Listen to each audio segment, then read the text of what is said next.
I'm back.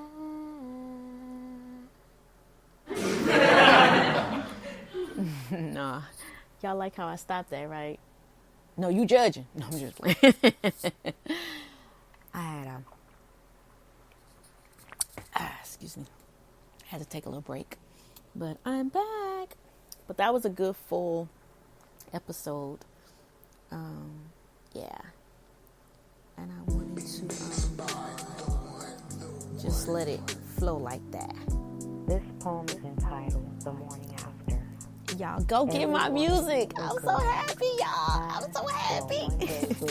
Thanks to my brother. Shout out. Let's give him a shout.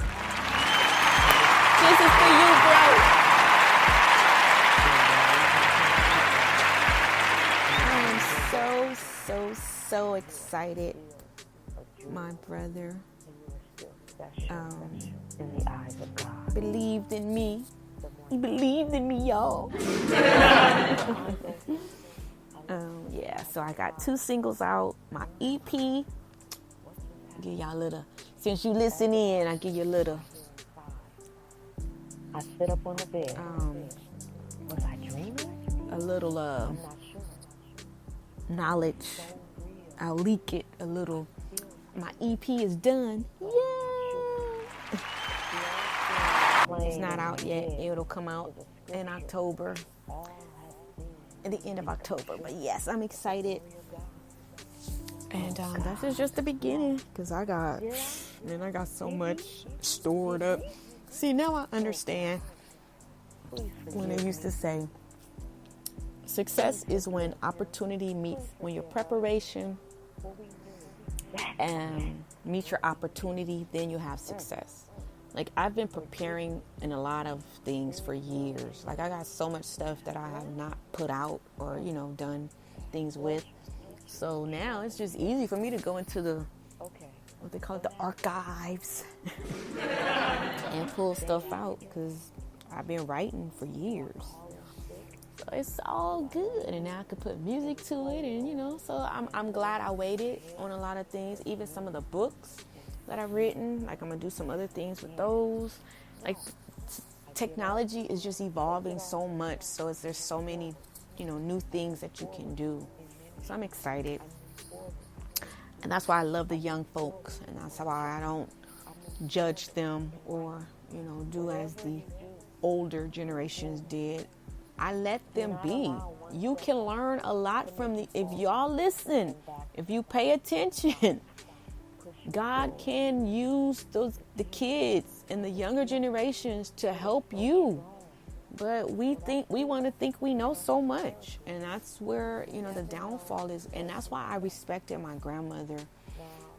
Because she was always open to learn and to get new ways of looking at things and, doing things from us. She never made us feel like we were stupid or we didn't know because we were younger.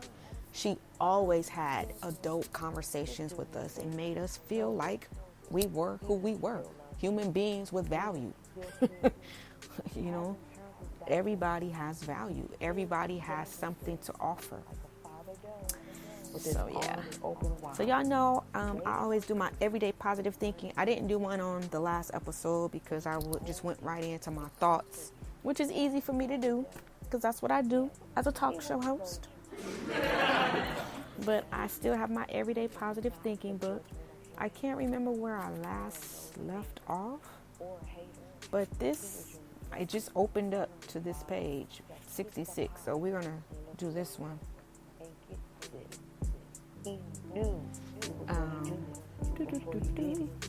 It says a marriage. Ooh, talking about marriage, y'all. A marriage is God's gift to a man and woman. It is a gift that should then be given back to him.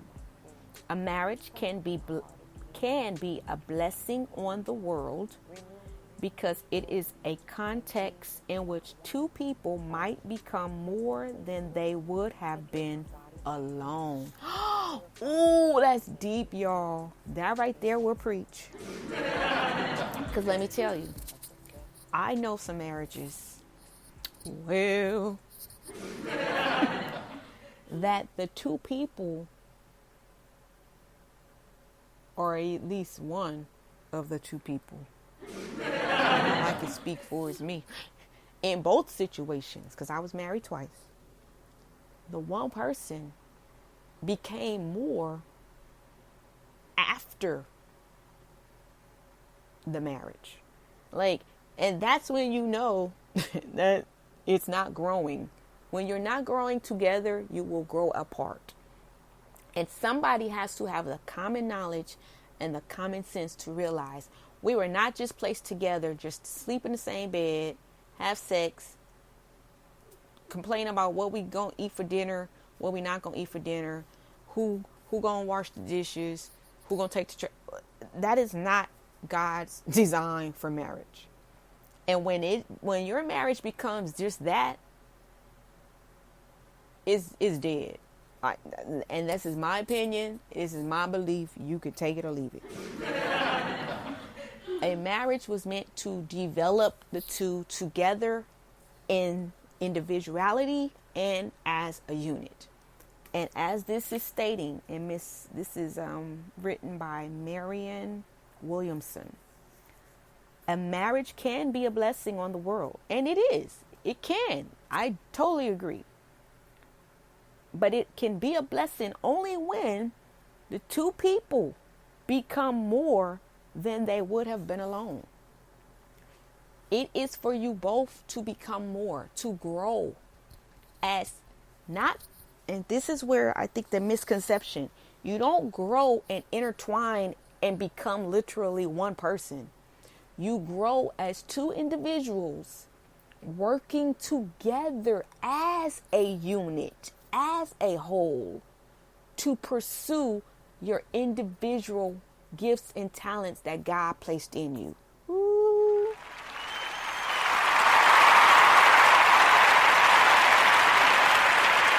I can look at myself and I can look at hundreds of my friends that are still married.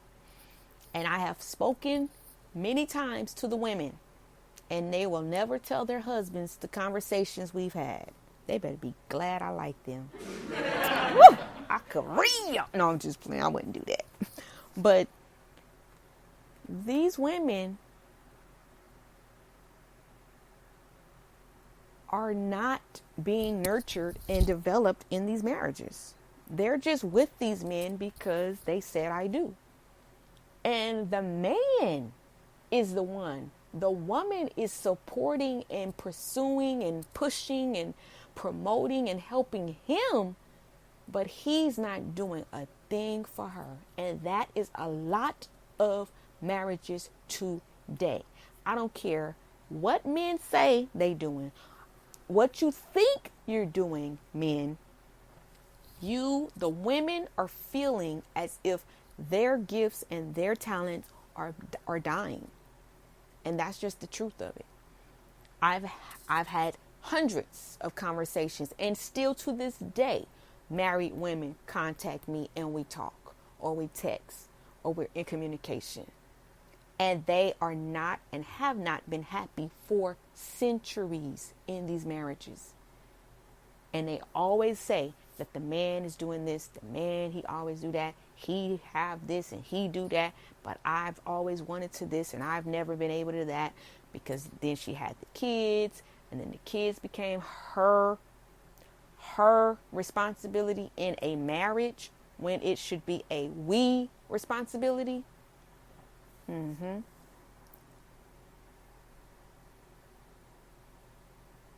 It's just, it really, being on the outside twice now, it really gives me more of an outlook of just people are merely existing and forcing things to be that when I look at them, I see, yes, they're prospering and they're, going on in different, some are in ministry, some are in business, within their marriage or whatever. But I look at that woman and my heart really prays more for her, because I see how much more she could have been. You know, I mean, where you are, you have to make it work. I get that. But because they did not have the strength or the boldness to let go of something that they felt or they still feel that they could have done better, or once they got in, they were like, dang, this is not what I signed up for. But because they're in, they're going to make it work. And I get that, because that's the way we were taught. That's the way, you know, the church raised us to be. But my thing too with that is you got to look at consider the sources, ladies. You got mama and them telling you to stay in, all these mothers, and you don't think that mother ever was married. But see, my grandmother, before she passed, me and my grandmother used to have some conversations. And a lot of these old church mothers that you see sitting on these front rows with these big hats on and all that white with them handkerchiefs, they've been married 2 and 3 times. You just don't know they've been married. Because it was before your time, or it was when they was in another state, or the man moved, but them women been married. And some of them legally were still married. So you have to be careful who you get your advice from and who you taking, you know what I'm saying? Because they are living through you. They are looking at what they wish they could have, should have did. But see, your situation is not what their situation was. And it's because of their teaching and training that their marriage didn't work, because they wasn't taught how to interact or how to deal with a man who was a man and who, you know what I'm saying, had voices and opinions and views outside of what their pastor thought or their leaders thought. And so it became a clash. And so now they're looking at you like they don't want you to make that same mistake. So they want you to stay in there and pray in there and fight in there and all in there, when they wouldn't have done it and didn't do it. So you, like I said on the last episode, each individual person have to live their life for them. And my prayer for all is that you tap into that peace that passeth all understanding. Nobody will ever understand that peace if they've never had it.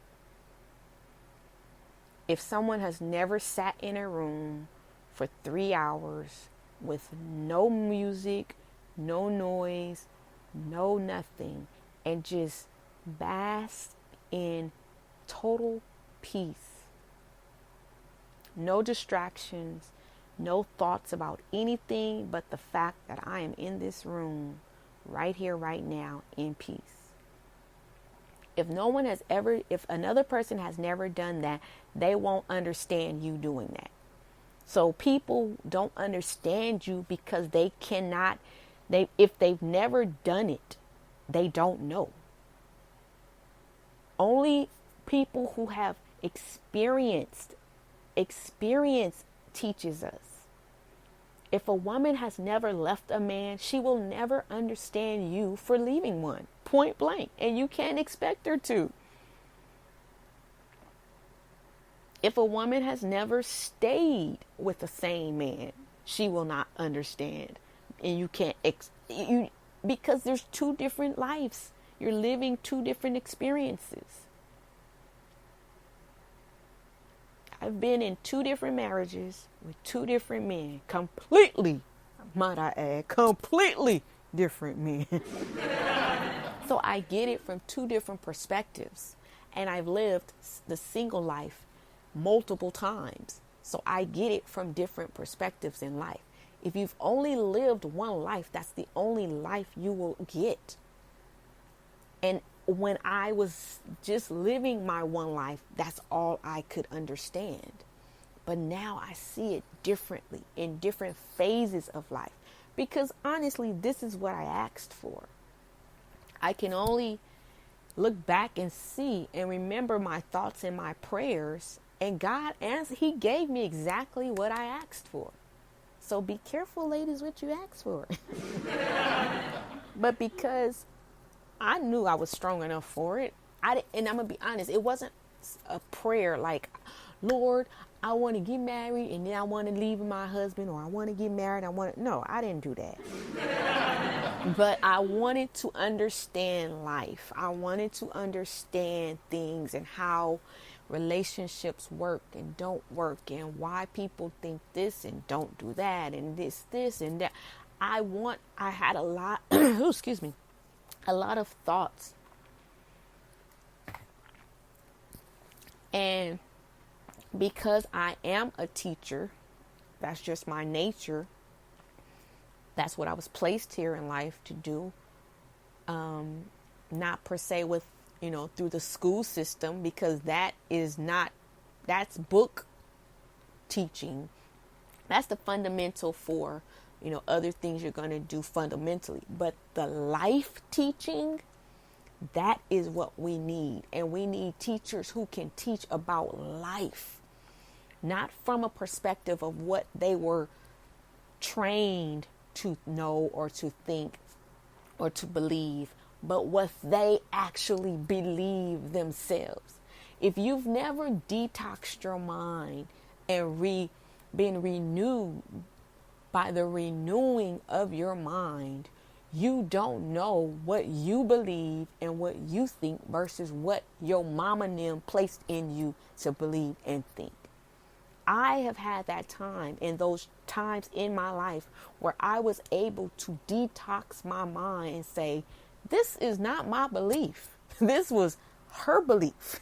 This was his belief. This was their belief. I don't believe this. And I was able to then come into oneness with who I truly am. And until you do that, you are living a lie. You're living another person's life. And some of us know we're doing this. And that's where the other day I thought about it. I said, ooh, I hope we don't find out that that's the way that scripture really meant to be taken.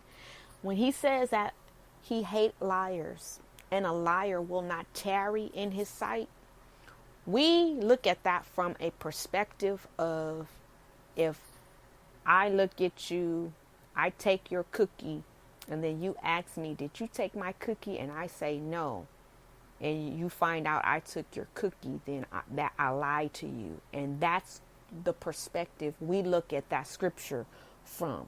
That, a liar shall not tarry in his sight, and God hates a liar and all that. But what if, y'all, we about to go deep. We about to dive in. What if he meant from an emotional inner perspective? Because remember, God is a spirit, and those that worship him must worship him in spirit and in truth, right? Not words and in truth, but in spirit. Remember, he looks at your heart. What if God is speaking about lying from the inside out? You say with your mouth you love the man you're married to, but in your heart, how many times have you divorced him? Y'all, this is deep. How many times have you had conversations with your girlfriend? Girl, I had a dream last night about men, and it wasn't my husband, and neither of us. And girl, I be, But I'm telling you, y'all, you say with your mouth certain things, but your heart, you say you love your church. You glad you the leader of your church, but your heart don't even want to do it no more. Every time you go home, you fussing and cussing, and if I could just leave, and I'm just tired, and I just don't. You're not being truthful. You're lying to yourself and to your members and to the world around you. But God knows your heart. He looks at your heart. What if, y'all, Just what if that, like, is, woo. He could care less about this superficial stuff we dealing with. It's the heart. It's your emotions. It's your feelings. It's your attitude from within. When you hugging and I love you, you love me. I love you with the love of the Lord. It ain't nothing you can do about it. But inwardly,